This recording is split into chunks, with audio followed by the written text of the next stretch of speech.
Welcome to school lesson. आज हम पढ़ेंगे क्लास 7 साइंस का चैप्टर 4 हीट के बारे में। तो यहाँ पे हीट के बारे में क्या लिखा हुआ है कि हम जब चैप्टर 3 था हमारा, चैप्टर 3 में हम लोगों ने पढ़ा है जो ऊल का कपड़ा होता है, ऊल का कपड़ा एनिमल फाइबर से बनते हैं। जैसे हमने पढ़ा था कि शीप का जो फ्लीस होते हैं, हेयर होते हैं, उससे ऊल बनते हैं और ऊल से ऊल का कपड़ा बनते हैं। उसके बाद आपने क्लास 6 में पढ़ा है जो कॉटन का कपड़ा होता है वो बनता है प्लांट फाइबर से। सो हम लोग क्या करते हैं जब विंटर सीज़न होते हैं, जब एटमॉस्फेयर बहुत ज़्यादा ठंडा होता है, मौसम ठंडा होता है, तब हम लोग वूलन कपड़ा पहनते हैं और वूलन कपड़ा हमको गर्म रखता है, वार्म रखता है। मतलब जो ऊल होते हैं उसका हीट ट्रैप करके रखने का, हीट पकड़ के रखने का कैपेसिटी होते हैं। लेकिन जब गर्मी का मौसम होता है, जब समर सीज़न होती है, तब हम लोग लाइट कपड़ा पहनना पसंद करते हैं। मतलब पतला कपड़ा, उसका कलर भी लाइट हो, तो वो पहनने से हमको थोड़ा सा कूलनेस का फीलिंग होता है, थोड़ा सा ठंडा का फीलिंग होता है। लेकिन जितना भी हम लोग डार्क कपड़ा पहनते हैं, ब्लैक या फिर कोई भी डार्क कलर पहनते हैं, तो वो क्या करते हैं, हीट ट्रैप करते हैं। तो समर सीज़न में लाइट कपड़ा हम लोग पहनते हैं जो हमको क्या करते हैं, कूलनेस का फीलिंग देते हैं। तो यहाँ से हमको क्या पता चला कि कुछ पार्टिकुलर कपड़ा होते हैं जो कुछ पार्टिकुलर सीज़न के लिए सूटेबल होता है और कुछ कपड़ा होता है जो कुछ और सीज़न के लिए सूटेबल होता है। तो जो विंटर होते हैं, विंटर सीज़न में क्या होता है, हमको घर के अंदर हमको बहुत ज़्यादा ठंडा लगता है। लेकिन जब हम लोग सनलाइट के नीचे जाते हैं तब हमको थोड़ा सा वार्म फील होते हैं। लेकिन समर सीज़न में क्या होता है, समर सीज़न में घर के अंदर भी बहुत गर्मी होता है और जब हम लोग बाहर जाते हैं तब बहुत ज़्यादा गर्मी होते हैं। अब कोई भी चीज़, कोई भी ऑब्जेक्ट ठंडा है या फिर गर्म है वो कैसे पता चलेगा। तो इस बारे में कोई भी चीज़ ठंडा या गर्म कैसे है ये पता करने का जो तरीका है, जो भी है, ये जो सारे सवाल है, इन सारे सवालों का जवाब हमको इस चैप्टर में मिल जाएगा। तो अभी हमारा टॉपिक है हॉट एंड कोल्ड।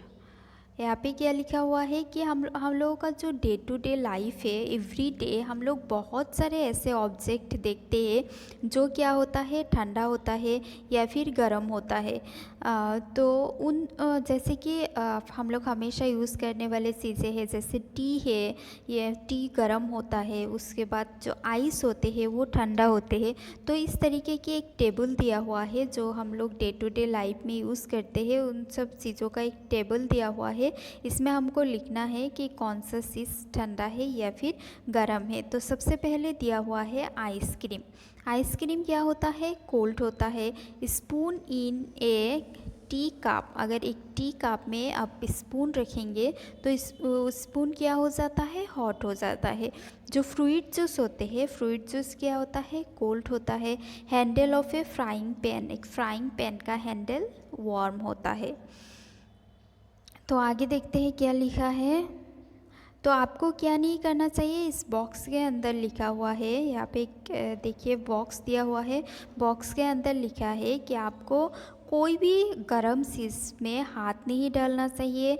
अगर कैंडल हो या फिर कोई भी आग वाला चीज़ हो उसको केयरफुली हैंडल करना चाहिए।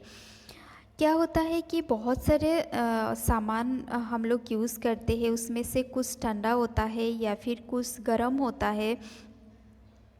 कुछ ऑब्जेक्ट होते हैं, अगर दो ऑब्जेक्ट को हम एक साथ रखते हैं तो उसमें से एक दूसरे से ज़्यादा हॉटर हो सकते हैं या फिर एक दूसरे से ज़्यादा कोल्डर हो सकते हैं, ज़्यादा गर्म या फिर ज़्यादा ठंडा हो सकते हैं। तो हम लोग इस चीज़ को कैसे पता करेंगे कि कोई भी एक ऑब्जेक्ट, कोई भी एक चीज़ ठंडा है या फिर गर्म है, ये कैसे पता चलेगा। एक तो है हमारा सेंस, जो हम टच करके पता कर सकते हैं कि ये चीज़ ठंडा है या फिर गर्म है।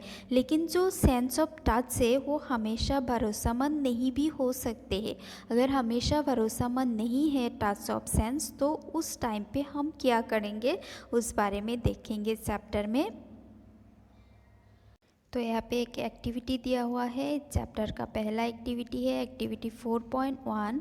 4.1 में क्या बोला है कि आपको 3 कंटेनर लेना है। उन तीनों कंटेनर को A, B और C करके लेबल करना है। उसके बाद आपको कंटेनर A में हॉट वाटर डालना है, कंटेनर B में कोल्ड वाटर डालना है, ठंडा पानी डालना है, और कंटेनर C में गर्म और ठंडा पानी का मिक्सर डालना है। उसके बाद आपको क्या करना है, आपका जो राइट हैंड है, आपका राइट हैंड को कंटेनर बी में रखना है। जहाँ पे आपने ठंडा पानी रखा था कंटेनर बी में, वहाँ पे राइट हैंड को रखना है, और कंटेनर ए में आपको रखना है आपकी लेफ़्ट हैंड को। उसके बाद 2-3 मिनट वहाँ पे रखने के बाद आपको अपनी दोनों हाथ को उठाना है, और उठा के आपको क्या करना है, जो कंटेनर सी है जहाँ पे आपने पानी का मिक्सर रखा हुआ था वहाँ पे रखना है, और आपको फील करना है। तो जो वुजू ने जब ये वाला एक्सपेरिमेंट करने के बाद वुजू ने क्या फ़ील किया, वुजू ने फील किया कि उसका जो हाथ गर्म पानी में था वो हाथ उसको मिक्सर वाला पानी में गर्म लग रहा है, और जो हाथ उसने क्या किया था, ठंडा पानी में रखा था पहले, वो हाथ उसको सेम पानी में ठंडा लग रहा है। तो उसके बाद वुजू ने क्या सोचा, यहाँ से क्या पता चलता है कि जो हमारा सेंस ऑफ टच होता है वो कभी कभी हमको धोखा दे सकते हैं, वो हमेशा भरोसेमंद नहीं होता है। अगर सेंस ऑफ टच हमेशा भरोसेमंद नहीं होता है तो तब हम लोग क्या करेंगे, तो जो टेम्परेचर होता है या फिर हॉटनेस होते हैं उसको मेज़र करने के लिए, उसको देखने के लिए एक डिवाइस है, एक मशीन है, जिस मशीन का नाम है थर्मोमीटर। तो थर्मोमीटर यूज़ करके हम कोई भी ऑब्जेक्ट का, कोई भी चीज़ का जो है टेम्परेचर या फिर हॉटनेस का पता कर सकते हैं। नेक्स्ट हमारा टॉपिक है मीज़रिंग टेम्परेचर। मीज़रिंग टेम्परेचर क्या होता है, आपने अक्सर देखा होगा फैमिली में अगर किसी को बुखार हो जाते हैं, फीवर हो जाते हैं, तब उसको क्या करते हैं, डॉक्टर के पास जब लेके जाते हैं तो डॉक्टर उसके मुंह में एक पाइप जैसा कुछ देते हैं और उसका टेम्परेचर नापते हैं। ये जो पाइप उसके मुंह में देके टेम्परेचर लिया जाता है, इसको क्या कहते हैं, क्लिनिकल थर्मोमीटर। तो बॉडी टेम्परेचर नापने के लिए जो डिवाइस यूज़ होता है उसे कहा जाता है क्लिनिकल थर्मोमीटर। आपको क्या करना है, जो क्लिनिकल थर्मोमीटर होता है यहाँ पे पिक्चर में दिया हुआ है, अगर आपने नहीं देखा है कभी थर्मोमीटर तो यहाँ पे देख सकते हैं, ये है क्लिनिकल थर्मोमीटर। इससे बॉडी का टेम्परेचर नापा जाता है अगर फीवर वगैरह होता है तो आपको क्या करना है, ऐसे एक थर्मोमीटर लेना है, उसको अच्छे से देखना है। अगर आपके पास नहीं है तो आप किसी से ले सकते हैं, अपने फ्रेंड से या फिर किसी से भी, और इसको आप अच्छे से ऑब्ज़र्व करो। जब आप ऑब्ज़र्व करोगे अच्छे से तो आप यहाँ पे क्या देखोगे, जो क्लिनिकल थर्मोमीटर होता है, क्लिनिकल थर्मोमीटर क्या होता है, लंबा होता है, एक ग्लास का ट्यूब होता है, और ये थोड़ा सा जो है नैरो होता है, और इसका एक साइड में एक वाल्व होता है। यहाँ पे आप देख सकते हो ये जो थर्मोमीटर है, थर्मोमीटर का ये वाला जो पार्ट है ये वाल्व है। तो क्या होता है कि ये जो वाल्व होता है, बाल्ब में मर्क्यूरी होता है। आउटसाइड द बाल्ब के बाहर एक छोटा सा शाइनिंग सा थ्रेड होते हैं, एक धागा जैसा होते हैं जो शाइन कर रहा होता है, वो क्या है, वो मर्क्यूरी है। जो धागा है वो मर्क्यूरी है। ये देखिए ये वाल्व है, ये वाला पार्ट वाल्व है। इस वाल्व की बाहर एक शाइनिंग सा एक थ्रेड दिखता है, धागा जैसा दिखता है, वो क्या होता है, मर्क्यूरी होता है। अगर आपको मर्क्यूरी नहीं दिख रहा है, आपने थर्मोमीटर हाथ में लिया है और आपको मर्क्यूरी का थ्रेड जो है वो नहीं दिख रहा है, तो आपको क्या करना है, आपको थर्मोमीटर को रोटेट करना है। तब तक रोटेट करना है जब तक आपको मर्क्यूरी दिखे ना, तब तक आपको उसको रोटेट करते रहना है। और जब इसको आप अच्छे से देखोगे, थर्मोमीटर को जब आप अच्छे से देखोगे, तब क्या देखोगे, उसके अंदर एक स्केल जैसा कुछ देखोगे। ये देखो, ये अंदर एक स्केल जैसा है जो हमारे जियोमेट्री बॉक्स में होते हैं, वैसा स्केल जैसा कुछ है जो मार्क्ड भी है। यहाँ पे देखिए, यहाँ पे दिया हुआ है, इस तरीके से मार्क्ड किया हुआ है। तो वो जो स्केल है, उस स्केल का नाम क्या है? स्केल का नाम है सेल्सियस स्केल। इस स्केल का नाम है सेल्सियस स्केल। सेल्सियस स्केल को ऐसे डिग्री सेल्सियस करके जो है इंडिकेट किया जाता है, इस तरीके से इसको लिखा जाता है। तो क्या होता है, एक थर्मोमीटर के अंदर क्या क्या होता है? वाल्व होता है, एक शाइनिंग सा थ्रेड होता है जिसको मार्क्यूरी कहा जाता है, जो मार्क्यूरी है, और उसके अंदर एक सेल्सियस स्केल होता है, और सेल्सियस स्केल को हम इस तरीके से इंडिकेट करते हैं। जो क्लिनिकल थर्मोमीटर होता है, क्लिनिकल थर्मोमीटर का टेम्परेचर 35 डिग्री सेल्सियस से 42 डिग्री सेल्सियस होते हैं। जो स्केल होते हैं, स्केल में शुरू होता है 35 डिग्री सेल्सियस से शुरू होता है और 42 डिग्री सेल्सियस में जाके वो स्केल ख़त्म होता है। तो उसके बाद हम देखते हैं एक्टिविटी 4.2। एक्टिविटी 4.2 में क्या लिखा है? रीडिंग ए थर्मोमीटर। थर्मोमीटर का रीडिंग आप कैसे लेंगे? तो थर्मोमीटर का रीडिंग लेने से पहले हमको एक चीज़ जानना है। जो थर्मोमीटर का स्केल होते हैं, जैसे हमारे स्केल में भी होते हैं, क्या होता है कि एक लंबा सा मार्क होता है और उसके बीच में कुछ छोटा छोटा मार्क होता है, उसके बाद फिर लंबा मार्क होता है, फिर छोटा छोटा मार्क होता है। तो इस मार्क का जो डिफरेंस है उसको हमको सबसे पहले समझना है और उसको नोट डाउन करना है। तो क्या करना है हम लोगों को? देखते हैं नेक्स्ट पेज में। अगर सपोज़ जो बिगर मार्क होता है स्केल का जो बिगर मार्क होता है, जैसे कि ये बिगर मार्क है, ये छोटा छोटा मार्क है।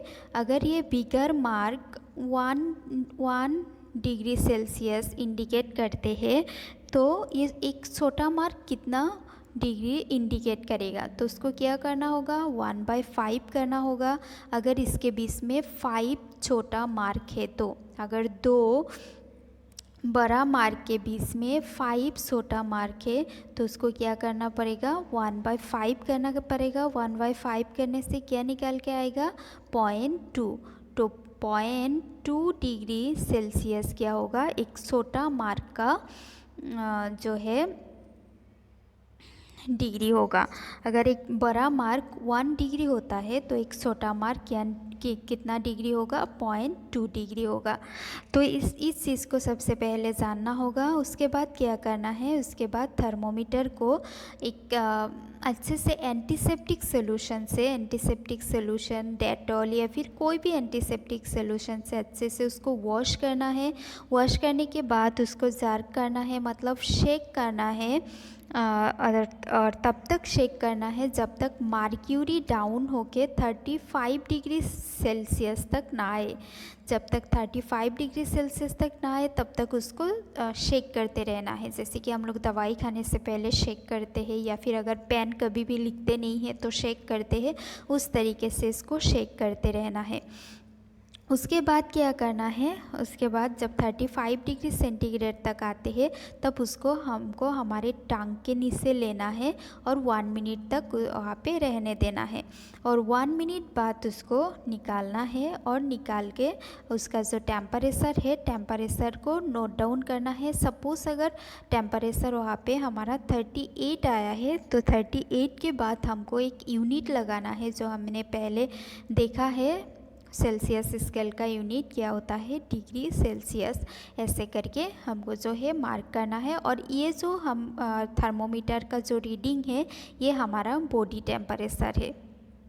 तो क्या होता है कि जो नॉर्मल ह्यूमन बींग होता है, एक हेल्दी ह्यूमन बींग होता है, उसका जो बॉडी टेम्परेचर होता है, एवरेज बॉडी टेम्परेचर होता है, वो 37 डिग्री सेल्सियस होता है। और उसके बाद 37 लिखने से नहीं होगा, 37 के बाद हमको डिग्री सेल्सियस भी लगाना होता है। अभी देखते हैं इस बॉक्स में क्या लिखा है। Precaution to be observed while using a clinical thermometer. जब आप एक क्लिनिकल थर्मोमीटर यूज़ करोगे तो आपको क्या क्या प्रिकॉशन लेना पड़ेगा। तो सबसे पहले हमको क्या करना होता है, थर्मोमीटर को अच्छे से एंटीसेप्टिक सोल्यूशन से वॉश करना चाहिए। वो थर्मोमीटर यूज़ करने से पहले भी वॉश करना चाहिए और यूज़ करने के बाद भी उसको वॉश करना चाहिए। उसका जो मर्क्यूरी का लेवल है, मर्क्यूरी का लेवल 35 डिग्री सेल्सियस तक लाना चाहिए। हमको चेक करके उसको लाना चाहिए। उसका जो रीडिंग होता है थर्मोमीटर का, उस रीडिंग का जो मतलब होता है, जैसे हमने देखा जो छोटा मार्क होता है वो 0.2 डिग्री सेल्सियस इंडिकेट करते हैं और जो बड़ा होता है वो 1 डिग्री सेल्सियस को जो है इंडिकेट करते हैं। इसको हमको अच्छे से समझना है। उसके बाद हमको जो थर्मोमीटर है उसको केयरफुली हैंडल करना है। अगर कोई हार्ड ऑब्जेक्ट से उसको हीट किया जाएगा तो वो टूट जाएगा। और जब हम लोग क्या करते हैं, थर्मोमीटर से रीडिंग लेते हैं, रीडिंग लेते वक्त कभी भी थर्मोमीटर का जो वाल्व होते हैं, वाल्व को नहीं पकड़ना चाहिए। थर्मोमीटर को इस तरीके से देखना चाहिए। ये पिक्चर में देखिए, थर्मोमीटर को हमेशा इस तरीके से पकड़ के देखना चाहिए। इसका जो वाल्व है, यहाँ पे ये जो वाल्व है, वाल्व पे पकड़ के कभी भी रीडिंग नहीं लेना चाहिए।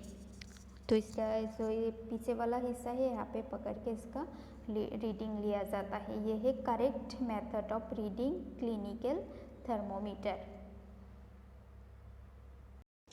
पहली ने क्या किया, थर्मोमीटर से अपना बॉडी का टेम्परेचर लिया और उसका एग्जैक्ट 37 डिग्री सेंटीग्रेड नहीं आया। तो क्या ये एक वरीड होने वाला बात है, इस बारे में हम पढ़ेंगे।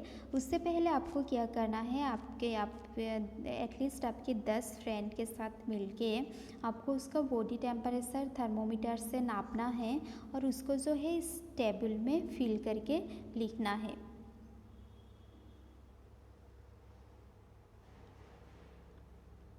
क्लिनिकल थर्मोमीटर जो होते हैं, क्लिनिकल थर्मोमीटर क्या होता है, जो उसका बॉडी एवरेज बॉडी टेम्परेचर होते हैं, नॉर्मल टेम्परेचर होते हैं, वो 37 डिग्री सेंटीग्रेड होता है। अगर 37 डिग्री सेंटीग्रेड ना हुआ, किसी वजह से अगर नहीं हो पाया, जैसे पहली का नहीं हुआ, तो इसका मतलब क्या है, जब वो कभी भी क्या हो सकते हैं, हायर हो सकते हैं, ज़्यादा हो सकते हैं और कभी थोड़ा सा कम भी हो सकते हैं। जब हम लोग बोलते हैं नॉर्मल टेम्परेचर या फिर एवरेज बॉडी टेम्परेचर, इसका मतलब क्या है, इसका मतलब है जो मैक्सिमम हेल्दी पर्सन का जो बॉडी टेम्परेचर होता है उसको हम नॉर्मल टेम्परेचर कहते हैं। ज़रूरी नहीं है कि हर किसी का यही टेम्परेचर हो, किसी का कम या फिर किसी का ज़्यादा हो सकते हैं। तो हम लोग एक एवरेज लेते हैं जो मैक्सिमम लोगों में होते हैं, उस हिसाब से लिखते हैं। अगर किसी वजह से किसी का कम या फिर ज़्यादा होता है तो इसका मतलब ये नहीं है कि वो कोई वरीड होने वाला बात है। जो थर्मोमीटर होते हैं जो ह्यूमन बॉडी के लिए, क्लिनिकल थर्मोमीटर जो होते हैं ह्यूमन बॉडी के लिए डिज़ाइन किया जाता है, वो क्या होता है 35 से 42 डिग्री तक की रेंज में होते हैं।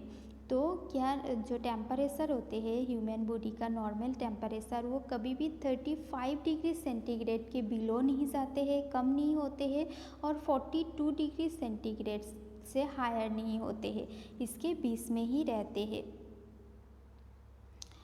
तो जो बुजू है, बुजू के दिमाग में एक नोटिस सा आइडिया आया, जैसे आप लोगों के दिमाग में भी आते हैं, बच्चों के दिमाग में आते हैं। उसको एक नोटिस सा आइडिया आया। क्या आया, जो मिल्क होते हैं, उसने सोचा जो हॉट मिल्क है उसका टेम्परेचर लेते हैं।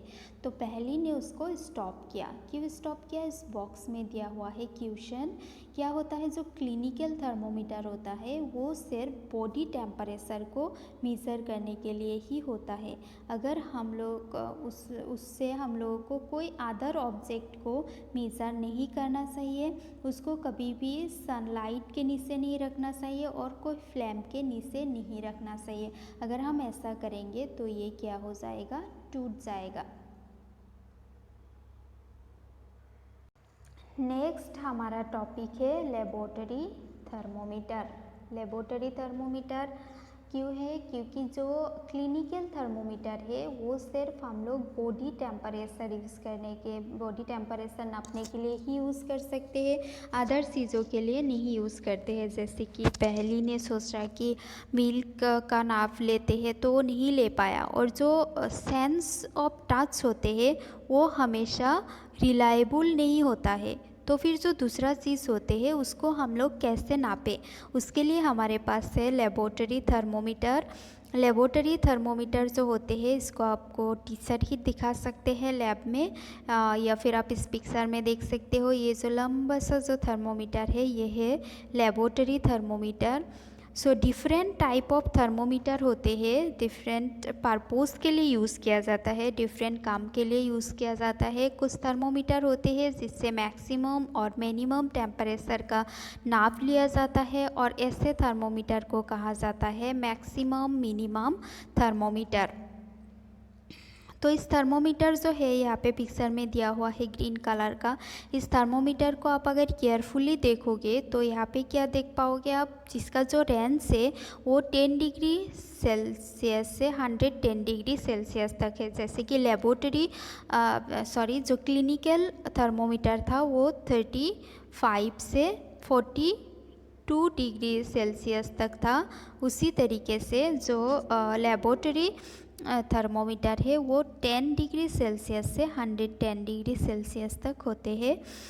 तो इसमें भी आप क्या कर सकते हो, जो क्लिनिकल थर्मोमीटर की तरह यहाँ पे भी एक दो लंबा सा बड़ा सा मार्क के बीच में छोटा छोटा मार्क होता है, इसको आप निकाल के ले सकते हो। इसका क्या पॉइंट आएगा वो देख सकते हो आप। तो देख के उससे जो है आप लेबोरेटरी थर्मोमीटर यूज़ करके उसका रीडिंग्स ले सकते हो। अभी है हमारा एक्टिविटी 4.4 में क्या बोला है कि आपको एक बीकार लेना है। बीकार इस साइज़ का होता है जो लैब में पाए जाते हैं, इसमें मार्क भी होते हैं, या फिर आप मग भी ले सकते हो, उसमें टैप वाटर ले लो। और उसके बाद आपको क्या करना है, टैप वाटर में जो लेबोरेटरी थर्मोमीटर होते हैं उसको डीप करना है। इस तरीके से डीप करना है ताकि इसका जो बाल्ब है बाल्ब पानी में डूबा हुआ हो उसके, और थर्मोमीटर को आपको सीधे तरीके से ही पकड़ना है, एकदम सीधा करके पकड़ना है, और आपको मार्क करना है जो मर्क्यूरी है, मर्क्यूरी का मूवमेंट कैसा हो रहा है वो मार्क करना है। और जब तक मर्क्यूरी कहीं पे रुक ना जाए तब तक आपको वेट करना है। तो ये देखिए ये है बीकार, इसको बीकार कहते हैं। ये है लेबोरेटरी थर्मोमीटर।